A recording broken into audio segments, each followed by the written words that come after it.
Let's get loud. Let's get loud.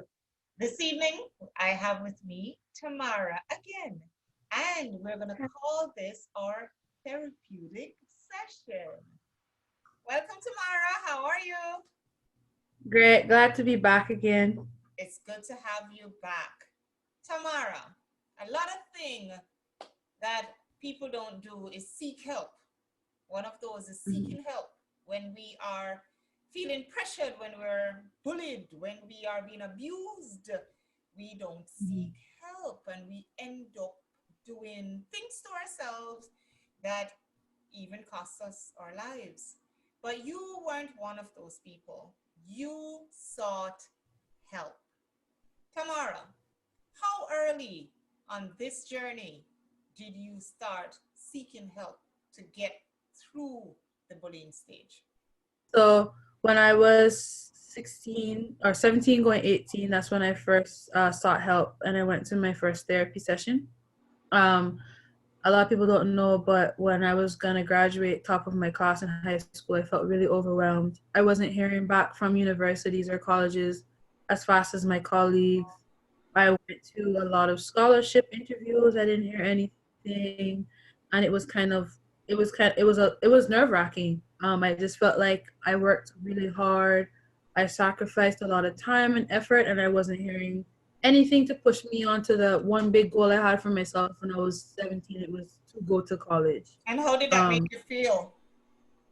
I felt really, honestly, I didn't know what depression was at the time, but learning about it, even though people on the outside looking in was like, oh, she has it, made and whatever, blah, blah, blah. I was really depressed. I was going to school. I was doing my work. I just wasn't like all of that work. It didn't really mean anything to me because I wasn't hearing any yeses. It was just like, oh, please wait patiently, or it's a no here or whatever. So I did go to like about a month before I did graduate high school. I did go to a therapy session. So did the school provide that therapist? No, it was something that I sought out because I just really wanted to hear from like an outside person. I think at that so time. You yourself, a 17-year-old, took it upon yourself to seek external help. Yeah. Tamara, that's commendable. Yeah, so luckily did you like with your mom, or did you just do it by yourself? No, I went through the proper channels. I went to my mom and I was like, I think I need, a little bit of guidance here. Not saying that, she didn't provide a lot of guidance, but I think because I had a lot of things that I wanted, to get out to say. And my mom did accompany me to the therapy session because I wasn't 18 at the time. So it was good for her to hear me in that type of outlet. I think that's also what helped us with our relationship going forward as well. But so you didn't find it intimidating to share in front of your mom, no? I think it's because I was talking to a neutral party and because I always felt like if I had said something, it would have kind of like not upset her in a way, but it would be like she'd be taken back at it and not in that kind of sense. Okay. I wasn't kind of scared, but I was like, okay, if I was talking to her straight about it, I would have been a little bit timid or I wouldn't share it.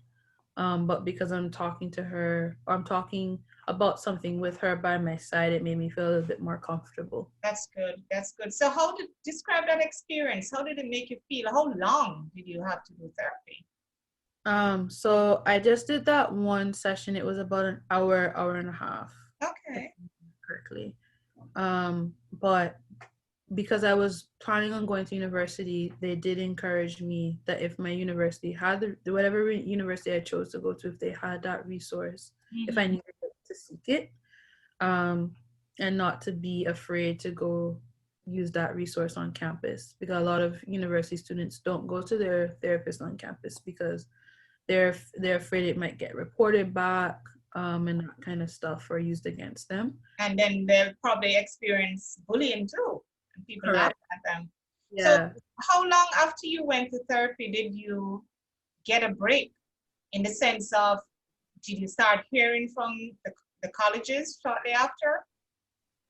Yeah. So I would say like a month and a half. When I went to therapy, I did start hearing answers, and I did commit to a university. Um so when I did go to when I did commit to Charlotte and hear back, and I got scholarships and all that stuff, I did, that really helped my anxiety, because it was one of the goals that I had for myself. So and when I did go to therapy, she did tell me how, to handle the waiting process, to not Hmm. over, And how to did not she tell you to do that? That's something that I need to hear. And um for other people want to hear how to handle the waiting process. I think she taught me about like the breathing exercises that you could do, just taking times to like 5-10 minutes of your day to reflect on positive things. Okay. um Not like every from my in my experience, it wasn't like people were telling me no, but Mm. it was just like I wasn't getting an answer. And So she did. technically, you brought the anxiety on yourself then. Yeah. Mm. And it's just like about 90% of the time, most people, she was saying that over 90% of the time, most people make up scenarios in their head of things that won't happen. So not to think negatively of what if, but what is. So like, for example, what if I don't get into college?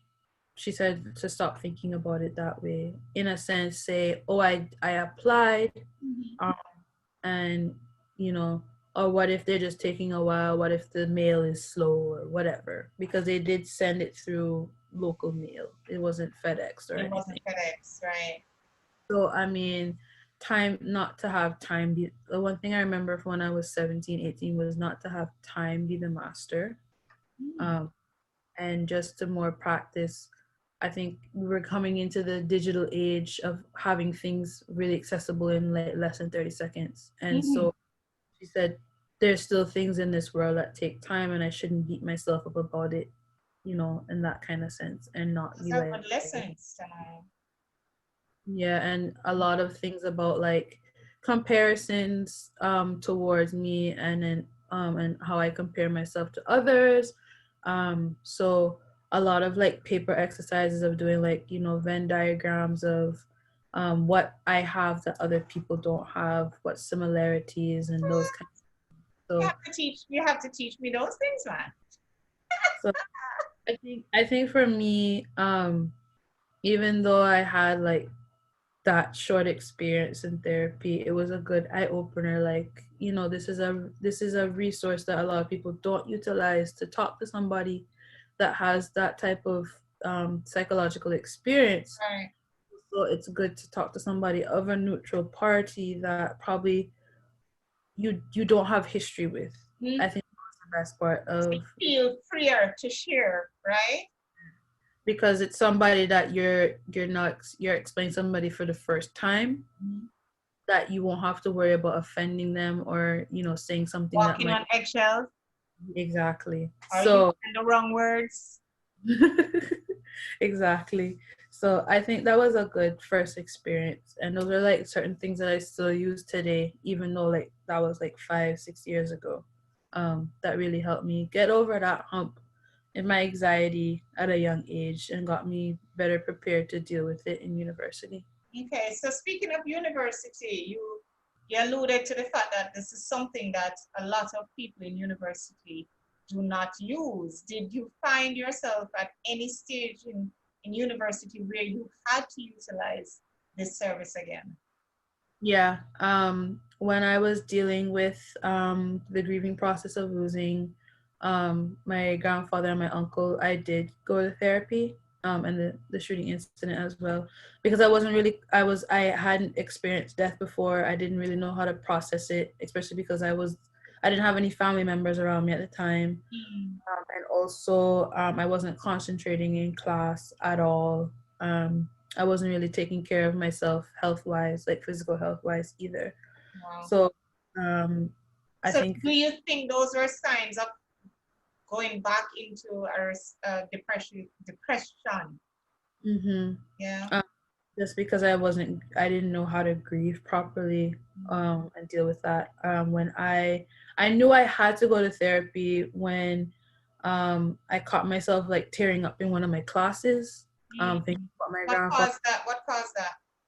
So when I was in one of my music classes, there was a song going that my grandfather used to hum, No. and it just triggered it, and I was like, yeah, no, I need to, I need to learn how to get through this. And even though like it might sound like, you know, death may sound like something that happens regularly, for me it wasn't really as often. Yeah. I didn't experience that. So, and also I had talked to a close friend in university, and we had a heart to heart because they were also going through something, not a grieving, but something similar that they were trying to figure out if they should go. So we both made a decision for both of our circumstances to go to therapy. And on that time I was doing homecoming court and all this kind of stuff. Right. And so, How did going to therapy help you with the homecoming court? it really helped me, like, again, to put things into perspective, like, you know, there are positives, that I'm not doing anything wrong. There's nothing wrong. I think one thing I learned about being in therapy is that there's nothing wrong with grieving.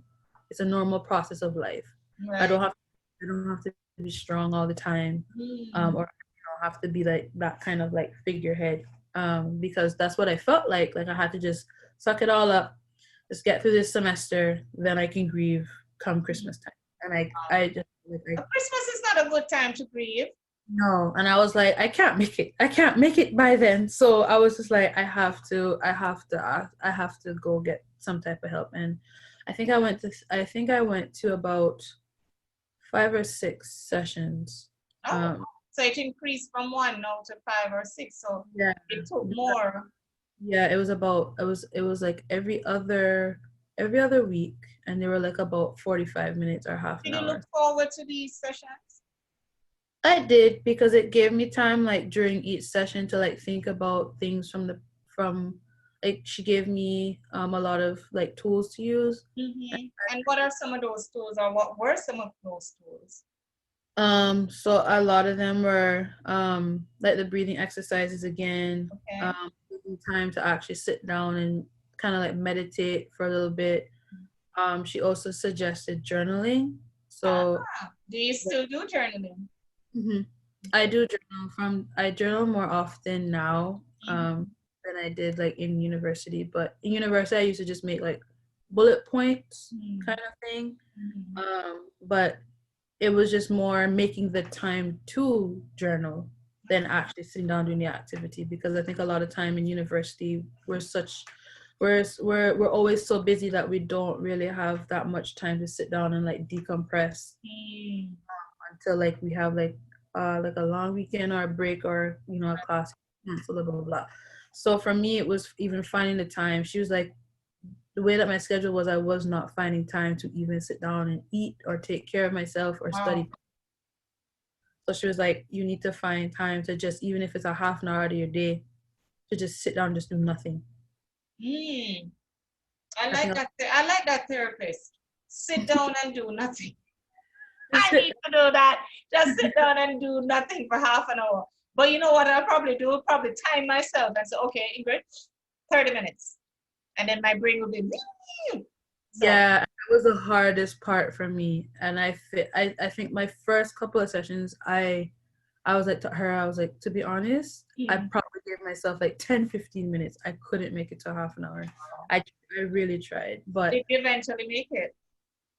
yeah, I think now, especially in my schedule, especially like working from home now, I'm kind of happy that I developed that, so I could give myself, okay, if I feel overwhelmed, take myself away, close off everything, take a half an hour, don't do anything, breathe, and then if I feel like I can go back to it, go back to it. That's If good. That's a good practice. Very good practice indeed.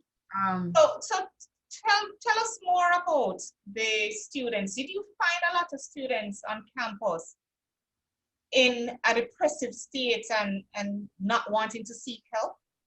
Because they were afraid of being bullied?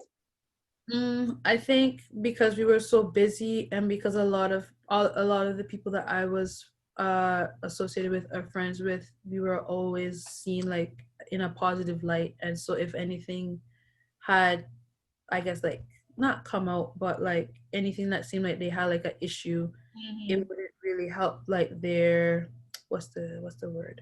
The Not status? Yeah, their status.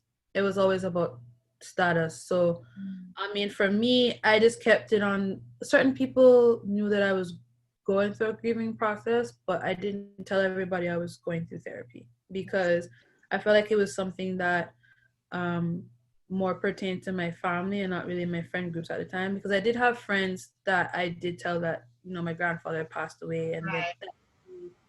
that they went through a similar process either at a younger age, so I had that commonality. But going to therapy in college is not like A a regular.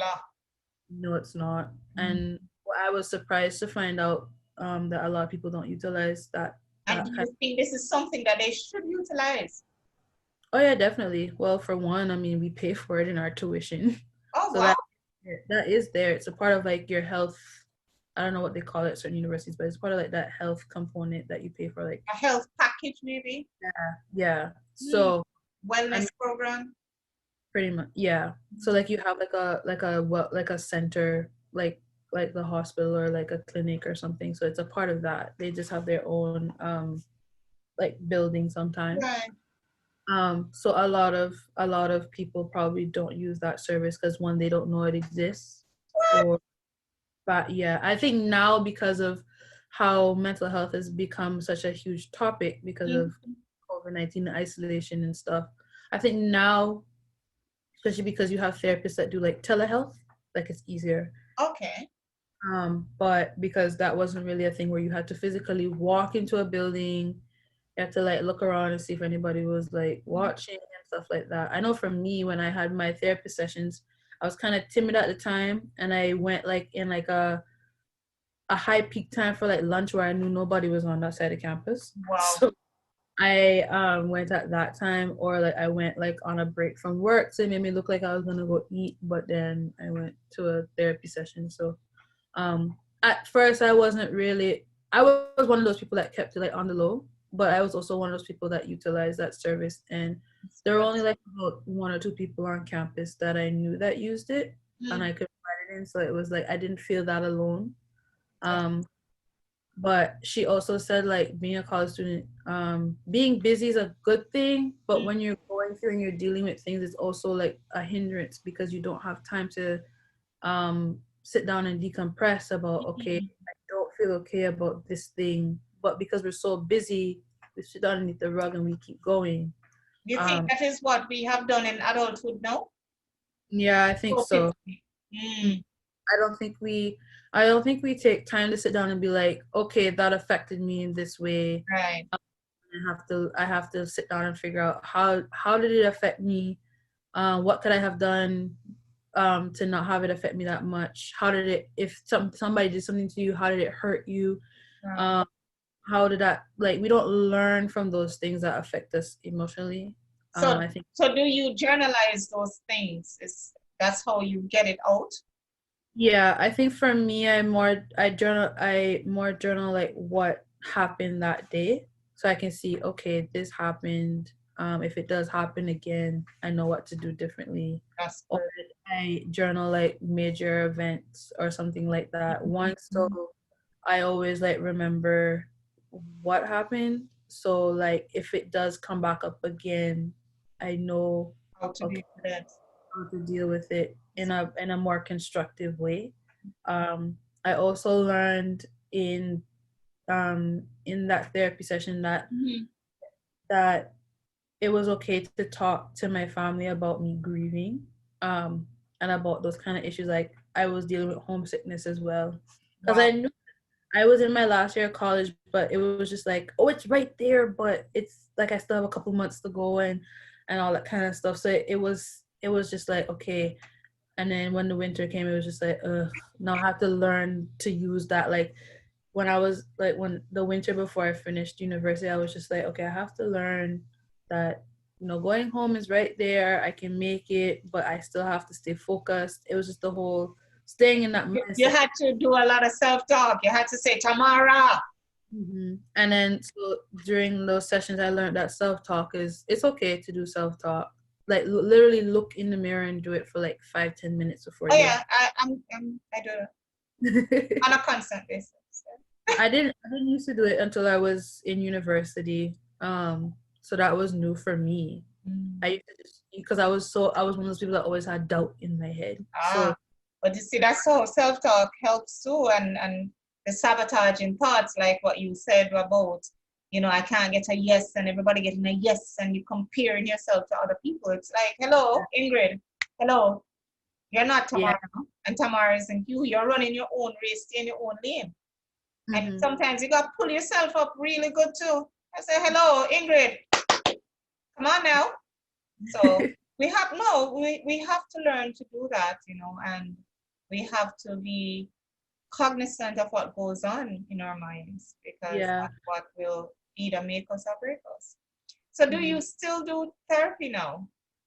Yeah, I do it once in a while. I think for me, therapy is a good way to have like a neutral party, hear what's going on. Yes. I think what's cool about therapy and therapists is that the fact that you'll be there spewing out things for like a half an hour, and then they can just summarize everything in 5 minutes. I know. Aren't they And then, good? They're so good. yeah, I So love good. it. And Listen, I one just, I had literally, to run me out of her office because I took 9 months, man, of therapy. Listen, man, I had things built up. Give me a break here. I swept a lot of things under the rug. So 9 months, and she said, "Okay, Ingrid, I think you're good." I said, "You sure I'm good?" So I could talk some more. But it was a good experience, and it's something that I would recommend people to take advantage of. And yeah. the thing about it is, like, most companies in the Cayman Islands, they pay for these things. It's a part of your wellness package. Exactly. And a I'm lot of privileged. people use it. Yeah, and I'm privileged that I'm a part of like a company that does that. So Yeah. I don't go to therapy all the time, but it's a good thing to go like once in a while, just as a check-in kind of Yeah. thing. Like, am I dealing with my emotions in an effective way, Yes. or this situation is bothering me? Am I doing this great? Is this wise? Or I'm feeling really overwhelmed. Mhm. It's like a nice reminder of, okay, this is what I need to do. Maybe I need to add this skill. I right now I'm going to therapy to figure out how to schedule things in my life better. But look at that. Look at that. I didn't even think about that. That people Yeah, could utilize that. yeah, because I feel like for me, because I have so many different little things going on Mhm. in my life that I don't schedule effectively, and sometimes I do kind of feel overwhelmed because I have little, this. So sometimes for me, when I go check in, I'm like, okay, I have this, I have this, I have this. Mhm. So it's not like I'm not keeping occupied and nothing negative is happening, kind Right. of thing. Like, I get a lot of sometimes anxiety with dealing with so many different things, Mhm. not just doing one thing at a time. Yeah. I think for me, especially like as a young person, and I'm trying to like mold myself into like a better adult, is Mhm. learning how to schedule more effectively to where it suits the lifestyle that I want in the future as well, Good. and where I am right now. That's good, Tamara. I admire you, and I commend you and I applaud you for taking the steps to really harness your life and to ensure that you're on a path that keeps you steady and moving in the direction you want to go, not what everybody else wants you to go, left, right, up, down, and then you get confused. So I applaud you for doing that. What would you like to say to those people who have a stigma against going to therapists? um I think for me, for people to get over the stigma of therapy, I think they have to be okay with somebody saying that you have to make a change. Mm. um I think for me, especially when I was going through grieving, and then my therapist told me that it's okay to talk to somebody about you grieving, and I'm like, I don't know if I want to do that. And there's like a wall. It's okay to break down those walls. I think when somebody says that you go to therapy, they feel that there's something you're gonna say. Some people are gonna think that there's something wrong with you. Wrong There's with not that there doesn't have to be anything wrong with you. It's just maybe like something is bothering you, and you just want to know if you're dealing with it effectively. right. You feel like, for me, you feel a little bit overwhelmed with positive things. You feel overwhelmed, but you just want to make sure that you're juggling everything in your schedule as you should, and how to like be more prepared with it. Grieving, and you shouldn't feel, especially I think, in such a small community that we have. Like in college, there was a small community there, and some people were afraid of like other people knowing. I Wow. mean, we have professionals that are confidential. Yeah. So there's nothing that they would say that Mhm. would come and bring harm against you if, that wasn't their job. So they won't ever do that. There are, I think, is it the Alex Panton Foundation, or there are some other resources that are available in Cayman that, they have group sessions as well for people that are comfortable with that. Yeah. Because I know, like, also, some people don't have like the resource from like their companies to pay for that as Mhm. something that's available. But I would say, if you can find a resource, if you do feel overwhelmed, um, go to a therapist if you feel like you need to. But also, we have the internet, and there's also effective tools that people put out for free that people can use to like how to like I know like some paper ones that I did in therapy was like the whole Venn diagram, Mhm. having your pros and your cons list, like visually seeing something. You can Google those. Mhm. Uh, there are like on YouTube, there are like some TED Talks about dealing with certain things. There are therapists that put free resources out. So I don't if you don't feel comfortable going to a therapist, don't This is feel the one. yeah. You can always, I mean, and now you don't really have, if you can't afford to go to therapist and you don't physically want to go to office, you can always do it Uh, telehealth. yeah. There's so many. Especially in the virtual world. Right. I mean, I hear it on the news all the time that, another wave of the pandemic is going to be, or another issue is going to be right behind global warming and Right. protect is going to be mental health after this pandemic um, comes and it goes. And we have, Mhm. in order to prepare ourselves better for how to deal with that wave, is to equip ourselves as soon as possible. Mentally, and this is by you can do this by going to therapist. Like I said, I did my whole how many months, and the therapist like, yes, Ingrid, you're good to go. But it's a good way, like you said, to just dig deeper and come up with what you've been suppressing, that you've been sweeping under the rug for all these years. It's a lot of things, that people sweep under the rug. So we have to get it out. We have to take up the rug and roll it up and put it outside and put it in the garbage and expose everything so that Right. we can be healed. We can Mm-hmm. be healed. And that's why Let's Get Loud is just loading up the pain that people have swept under the rug for so many years and thinking, oh, I'm the only one dealing with this. And then you find that Tamara dealing with it, Ingrid dealing with it, everybody else dealing with it. But if we don't load it up, nobody would know. They would look Exactly. at you and say, oh, she perfect. Nothing happening with she. Only to find out that, hey, therapist is a good thing for us to use. So Yeah. Tamara, again, I want to really thank you for being vulnerable and sharing again yet another aspect of this whole bullying, that you sought help, professional help, in order to get to where you are today. And we're still doing it, even Mm-hmm. for scheduling. A thing I never thought about, that people could go to a therapist to get help with scheduling. Yeah, because your emotions, when you have a lot of things going on, even if it's positive, I think for me right now, I wouldn't say like there aren't any like negative things in my Right. life, but a lot of stuff going on that's positive, and then juggling all of that, Mm. um, and trying to like prepare myself as a young adult. Like, you get kind of overwhelmed.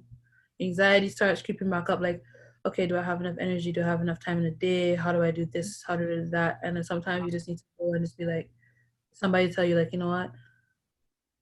Decompress, pause, here's how we effectively take on this, blah, blah, blah. So, I mean, I like the pause button. yeah, I think a lot of times, a lot of people, like, you need to just go or talk to somebody and just, it's a good way to pause and just decompress, let everything out. Good. So you don't have to have an issue to go to therapy. For me, I think I go to for therapy for reassurance. That's, Um, that's good. and just like more a check-in and make sure that I'm doing things Keeping up your finger on the pulse, right? Making sure that you're good. yeah. So you don't have to have an issue to go to therapy. You don't have to go through an event. But you can go just to make sure that your mental health is in check. I like that. All the things that you need to be, as stable as you need to be for whatever purpose God has for you and Yes. the goals you want to hit in life. So important. The mental health is to the body as physical health. So we spend so much time exercising and going to the gym. We need to go to the mind gym in the form of sitting down in front of a therapist and just sharing, just talk, and then get up and have them summarize it in 5 minutes and just leave. Yeah. Knowing that, oh my God, okay, right. But again, T, thank you so much. Thank you so much. And until next time, we're going to keep loading up the silence on these issues, right? We have spent the time loading up the silence on bullying, and I'm hoping that a lot of people will get help from your story by just listening to it and knowing that you came this far and you're going even further, and you have been a victor of bullying. So Tamara, what are we going to say? Let's get loud. Until next time, T. Peace out. Oh, what are the people supposed to do, Tamara? They're supposed to like, comment, share, and subscribe. All right. So the LCSS. Like, comment, share, and subscribe. All right. Thank you, Tamara. Now we can say peace out.